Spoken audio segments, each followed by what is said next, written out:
Good morning students. आज हम लोग सॉलिड स्टेट चैप्टर में क्रिस्टल डिफेक्ट्स या तो इम्परफेक्शन के बारे में पढ़ेंगे। बेटा ये क्रिस्टल डिफेक्ट क्या होता था? आप सभी को पता है कि हमने सॉलिड लिया था और सॉलिड को दो कैटेगरी में डिवाइड किया था। सॉलिड को कौन से दो कैटेगरी में डिवाइड किया था? एक अमॉर्फस सॉलिड और एक क्रिस्टलाइन सॉलिड। बेटा अमॉर्फस सॉलिड यानी क्या होता था? जिसमें एटम्स प्रॉपरली अरेंज नहीं रहते, कोई भी एटम कहीं पे भी कैसा भी अरेंज रहता है, दैट इज अमॉर्फस। और क्रिस्टलाइन सॉलिड पढ़ा था बाद में। क्रिस्टलाइन सॉलिड यानी क्या? जिसमें एटम्स प्रॉपरली अरेंज रहते हैं, एक रेगुलर फॉर्मेट में अरेंज रहते हैं, वो यानी क्रिस्टलाइन सॉलिड। फिर बाद में क्रिस्टलाइन सॉलिड के हमने अलग अलग कैटेगरी पढ़े थे, simple cubic cell, body cubic, बाद में एफसीसी स्ट्रक्चर, हेक्सागोनल स्ट्रक्चर, ऐसे अलग अलग क्रिस्टलाइन सॉलिड पढ़े थे हमने। अब सिंपल क्यूबिक सेल में क्या होता था? एक सिंपल क्यूब होता था और उसके कॉर्नर पे 8 एटम्स अरेंज रहते थे, ये ऐसे, इसे हम सिंपल क्यूबिक सेल कहते थे। अब डिफेक्ट्स यानी क्या हुआ? तो सिंपल क्यूबिक में 8 कॉर्नर पे 8 एटम होने चाहिए थे, बट वहां का एक एटम मान लो नहीं है, तो ये क्या हो गया? डिफेक्ट हो गया। सो वहां का एक एटम गायब रहना, ये आपका वैकेंसी डिफेक्ट में आएगा। अब अगर हमें पता है कि बीसीसी स्ट्रक्चर में 8 कॉर्नर पे 8 एटम होने चाहिए, लेकिन वहां पे एडिशनल एटम कहीं ना कहीं और आ गया, तो एडिशनल एटम बीच में कहीं पे भी आ गया तो वो इंटरस्टिशियल डिफेक्ट में आ जाएगा। इसके अलावा अगर मान लो वहां पर खुद का ही एक एटम अपना लोकेशन छोड़कर, खुद का ही एक एटम अपना मेन लोकेशन छोड़कर, यानी लैटिक की उसकी साइट, उसके साइट क्या थी? ये थी, उसका लोकेशन ये था, तो अपने लोकेशन को छोड़कर वो कहीं और चला गया, तो वो भी डिफेक्ट के अंदर काउंट होगा। अब ये मान लो NaCl स्ट्रक्चर है, तो यहां पे क्या होना चाहिए था? सोडियम और क्लोरीन के ही एटम होने चाहिए थे, लेकिन अगर इसमें कुछ कार्बन के एटम जुड़ गए तो ये इंप्यूरिटी डिफेक्ट में आ जाएगा, क्योंकि क्रिस्टल तो था आपका NaCl का, तो वहां पे रहने चाहिए थे NaCl, बट उसके अलावा वहां पे एडिशनल कार्बन भी अंदर आ चुका है, तो ये आ जाएगा तुम्हारा इंप्यूरिटी डिफेक्ट्स के अंदर। तो इतना क्लियर हो गया आपको? डिफेक्ट बोले तो क्या, यानी इम्परफेक्शन बोले तो क्या? तो क्रिस्टल में, मेटल में एटम जैसे अरेंज रहने चाहिए थे, वैसे ना रहते हुए वहां से कोई ना कोई एटम गायब रहना, या तो कोई ना कोई एटम अपने मेन लोकेशन को छोड़ के हट जाना, या तो वहां पे कोई इंप्यूरिटी आ जाना, यानी दूसरा कोई एटम वहां पे आ जाना। ठीक है। अब बेटा क्रिस्टल डिफेक्ट को प्रॉपरली स्टडी करने के बाद उसको 3 कैटेगरी में डिवाइड किया गया। एक पॉइंट डिफेक्ट, लाइन डिफेक्ट और प्लेन डिफेक्ट। सो आपको बोर्ड एग्जाम में ये लिखना होगा कि डिफेक्ट्स को 3 मेन कैटेगरी में किया गया, पॉइंट डिफेक्ट, लाइन डिफेक्ट और प्लेन डिफेक्ट। वो यहां पे मैंने लिख दिया, पॉइंट, लाइन और प्लेन। अब बेटा लाइन डिफेक्ट और प्लेन डिफेक्ट आप लोगों को स्टडी में नहीं है, तो हम इसको हटा देते हैं पहले। अब बचा कौन? सिर्फ पॉइंट डिफेक्ट। या पॉइंट डिफेक्ट बचा अपना। पॉइंट डिफेक्ट की ये 3 कैटेगरीज है। बाद में पॉइंट डिफेक्ट को भी 3 पार्ट में डिवाइड किया गया, एक stoichiometric defect, non stoichiometric defect और इंप्यूरिटी डिफेक्ट। अब स्टाइकोमेट्रिक डिफेक्ट क्या होता है? तो जिसमें स्टाइकोमेट्रिक रेशियो बैलेंस रहता तो है, फिर भी डिफेक्ट्स आते हैं। जैसे मैंने कहा NaCl क्रिस्टल।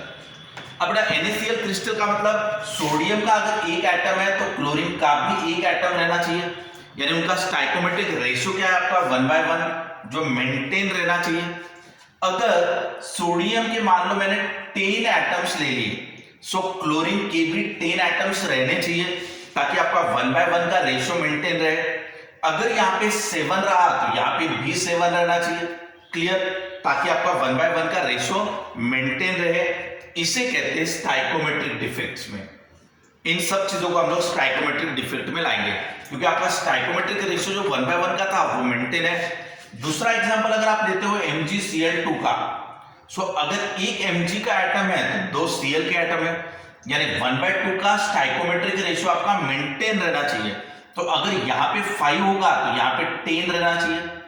सो 1/2 का स्टाइकोमेट्रिक रेशियो यहां पे मेंटेन है, वो सभी इस कैटेगरी में आएंगे। ठीक है, अब दूसरा है बेटा नॉन स्टाइकोमेट्रिक। अब ये नॉन स्टाइकोमेट्रिक यानी क्या, तो देख लेना, जैसे ये NaCl हुआ, हमने क्या कहा था कि इसका 1/1 का रेशियो मेंटेन रहना चाहिए। तो अगर ये 7 एटम है तो ये भी 7 रहने चाहिए, लेकिन ऐसा ना होते हुए अगर ये 8 हो गया, सो आपका 1/1 का रेशियो अभी मेंटेन नहीं हो पाया, तो इसे कहते हैं नॉन स्टाइकोमेट्रिक। नॉन स्टाइकोमेट्रिक यानी NaCl का 1/1 का रेशियो मेंटेन नहीं रह पा रहा, तो ये नॉन स्टाइकोमेट्रिक में आ जाएगा। क्लियर? इसके अलावा थर्ड, अब ये क्रिस्टल है मान लो आपका NaCl का, सो यहां पे कौन रहने चाहिए, सिर्फ NaCl के ही एटम रहने चाहिए, लेकिन वहां पे दूसरा एक एडिशनल एटम आ गया, मान लो कार्बन का।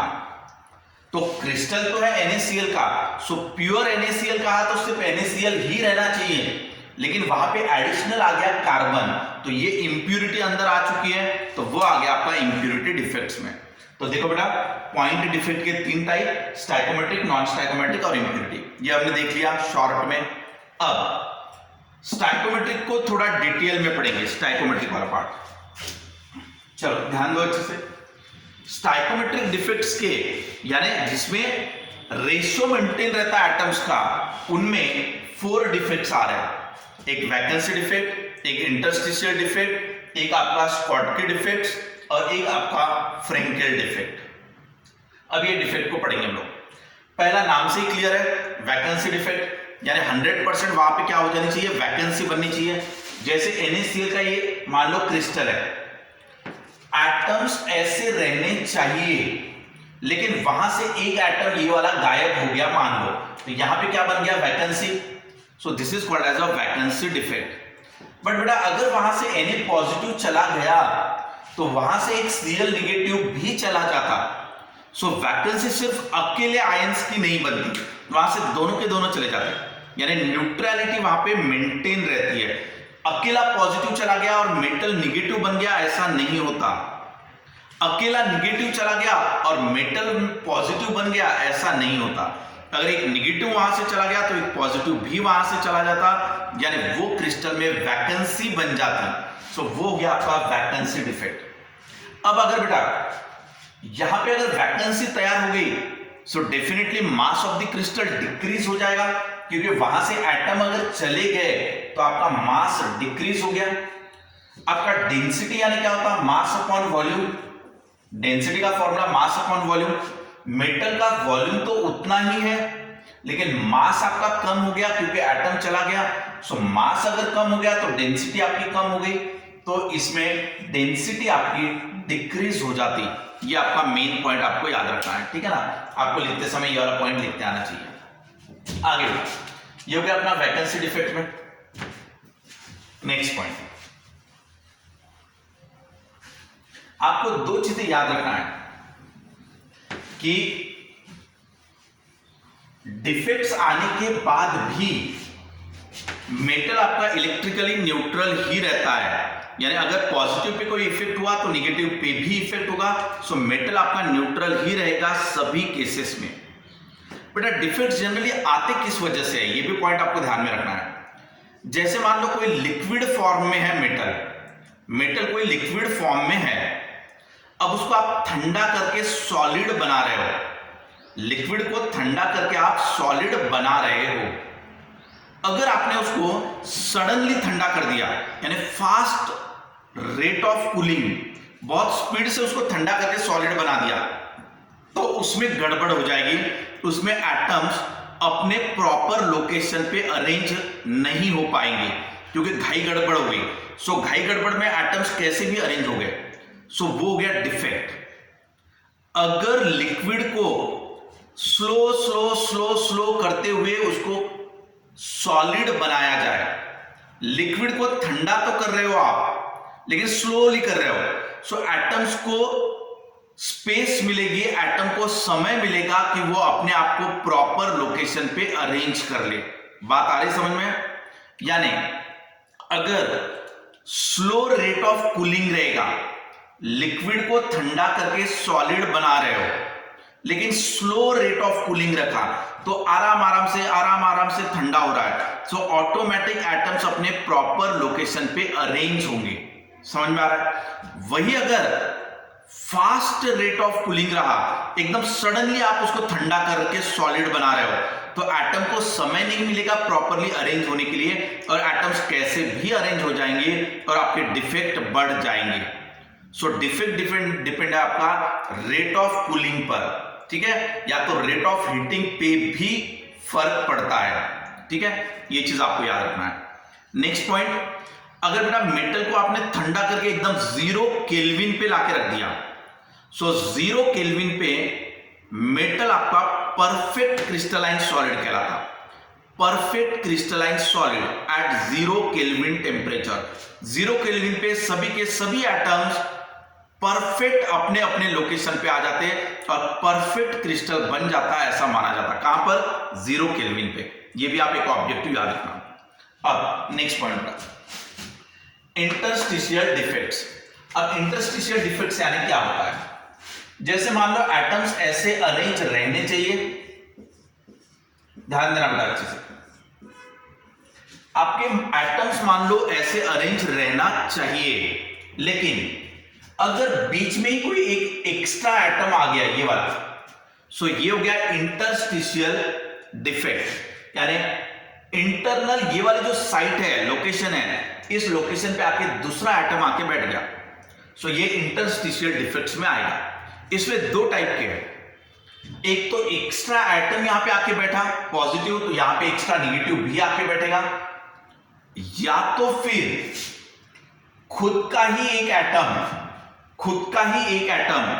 अपनी जगह छोड़ के कहीं बीच में आके बैठ गया, ये भी हो सकता है। तो इंटरस्टिशियल डिफेक्ट्स के 2 टाइप आपको लिखने होंगे, जिसमें एक इंटर साइट्स पे, यानी ये ऐसे लोकेशन, यहां पे एक्स्ट्रा एटम आके बैठना, या तो फिर खुद अपना ही एक एटम अपना लोकेशन छोड़ के दूसरी जगह पे जाके बैठना। दोनों में फर्क क्या होगा? अगर एक्स्ट्रा एटम यहां आके बैठा, तो मास इंक्रीज हो गया, सो डेंसिटी इंक्रीज हो जाएगी, समझा? और दूसरे टाइप में अगर खुद का ही एक एटम अपनी जगह छोड़कर कहीं और जाके बैठ गया ऐसे, तो अभी आपका मास चेंज नहीं हुआ, मास कांस्टेंट है, यानी डेंसिटी भी आपकी चेंज नहीं होगी, आपकी डेंसिटी कांस्टेंट है। ये हो गया इंटरस्टिशियल। अब बेटा आपको डेंसिटी के बारे में बताना है हर बार। ये और ये आयोनिक के लिए जरूरी नहीं है ये मान लो आपने एक जनरल वे में बता दिया, अब आप स्पेसिफिक लोगे आयोनिक के बारे में। आयोनिक बोले तो जिसमें पॉजिटिव और निगेटिव है। अब ध्यान दूंगा, अब हम लोग थर्ड टाइप पढ़ रहे हैं, स्क्वाटकी डिफेक्ट्स। अब ये स्क्वाटकी डिफेक्ट्स में क्या होता है देखना।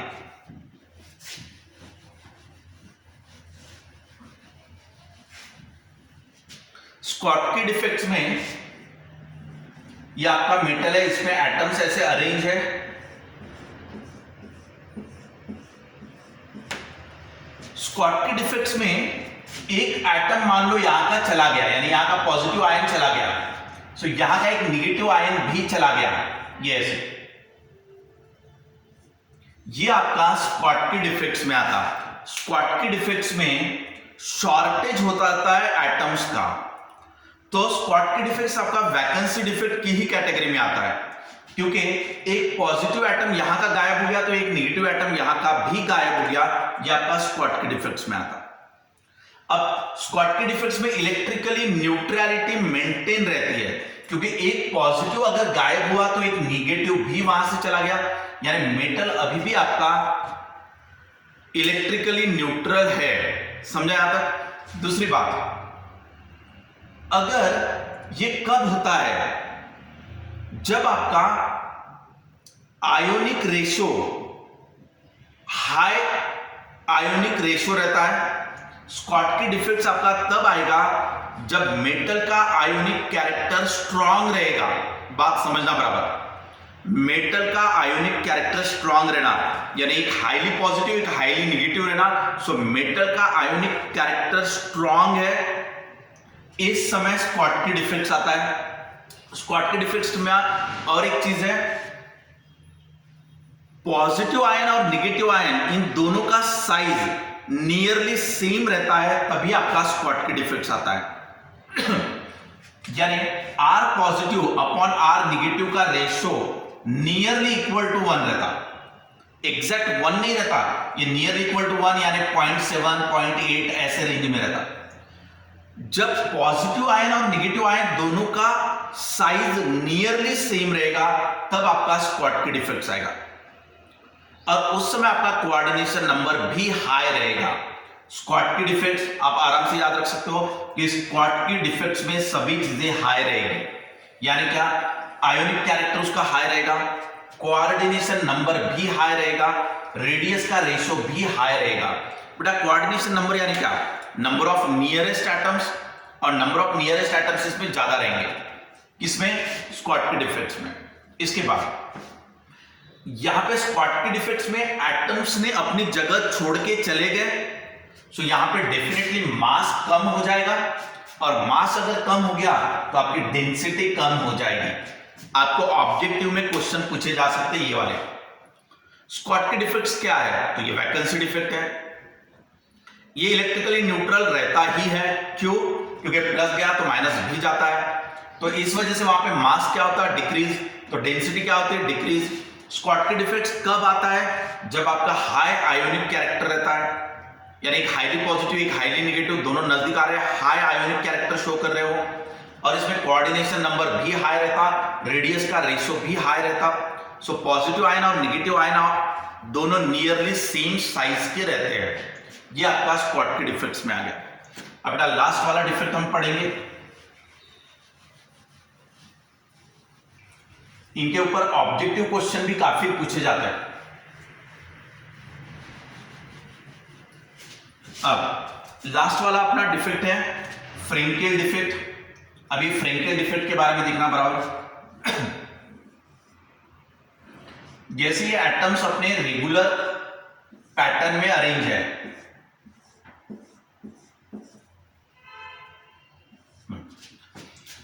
आपके एटम्स मान लो ऐसे अरेंज है, एक पॉजिटिव आयन होगा एक नेगेटिव आयन होगा। अब फ्रेंकेल डिफेक्ट्स में मेटल का कोई भी एक एटम अपना लोकेशन छोड़ के यहां जाके बैठेगा।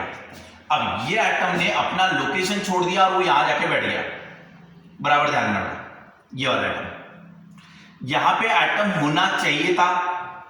ये प्योर स्ट्रक्चर बोले तो ऐसा कि एटम्स अपने प्रॉपरली अरेंज है, ये प्योर क्रिस्टल हो गया, लेकिन ये वाला एटम यहां से निकलकर इंटरस्टिशियल साइट्स में जाके बैठ गया, यानी बीच की जगह में जाके बैठ गया। तो वो होना चाहिए था यहां पे, लेकिन चला गया यहां पर। सो यहां से चला गया तो यहां पे क्या तैयार हो गई, वैकेंसी। सो ये वैकेंसी डिफेक्ट के अंदर भी आ गया, और यहां से निकल के जाके वो बीच में कहीं तो भी जाके बैठ गया। बीच में जाके बैठना है क्या, इंटरस्टिशियल साइट्स में जाके बैठना। सो ये आपका इंटरस्टिशियल डिफेक्ट में भी आ गया। एटम मिस हो जाना यानी वैकेंसी डिफेक्ट, और बीच में कहीं तो भी जाके बैठना यानी इंटरस्टिशियल डिफेक्ट। तो फ्रेंकेल डिफेक्ट्स में दोनों टाइप के डिफेक्ट इन्वॉल्व है, वैकेंसी डिफेक्ट भी है और इंटरस्टिशियल डिफेक्ट भी है, समझा। अच्छा, यहां पे एटम्स कम ज्यादा हुए क्या, नहीं हुए, उसी का एक एटम निकला और उसी के कहीं तो भी अलग जगह पे जाके बैठ गया। सो मास अभी भी कांस्टेंट है, यानी डेंसिटी अभी भी कांस्टेंट रहेगी फ्रेंकेल डिफेक्ट्स में। तो ये वाला पॉइंट यहां पे क्लियर रखना। अब ये ऐसा किस केस में होता है, पॉजिटिव आयन और नेगेटिव आयन, जैसे ये नेगेटिव आयन है ये पॉजिटिव आयन है, नेगेटिव आयन बहुत बड़ा साइज रहता है और पॉजिटिव आयन का बहुत छोटा साइज रहता है। जैसे एक्चुअल में ये कैसा होगा देखना, ये बड़े साइज बोले तो पूरे नेगेटिव, ये ऐसे, और ये छोटे साइज बोले तो पूरे पॉजिटिव।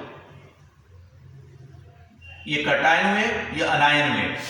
सो पॉजिटिव बोले तो ये वाला स्मॉल साइज, निगेटिव बोले तो ये बड़ा साइज, ठीक है। सो ये पूरे निगेटिव आयंस और ये पूरे पॉजिटिव आयंस।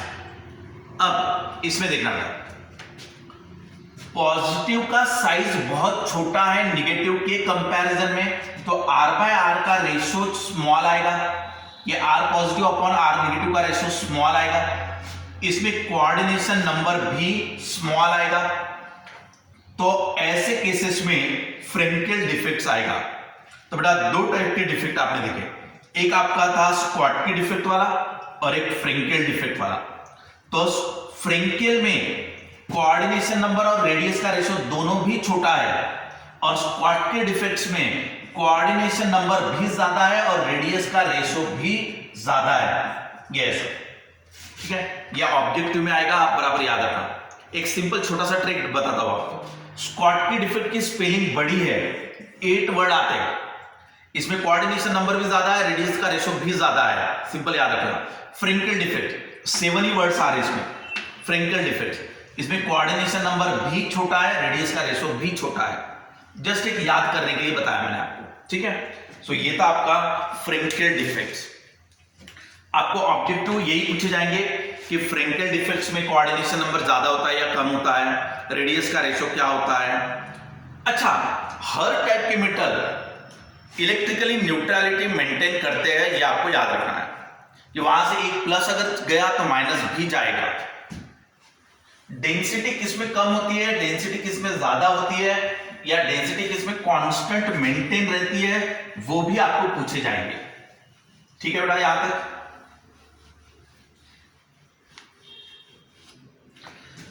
नेक्स्ट क्लास में हम लोग और कुछ टाइप के डिफेक्ट्स पढ़ेंगे, और थोड़े 1-2 डिफेक्ट्स होंगे तो मैं आपको बता देता हूं यहीं पे, ठीक है बेटा। जैसे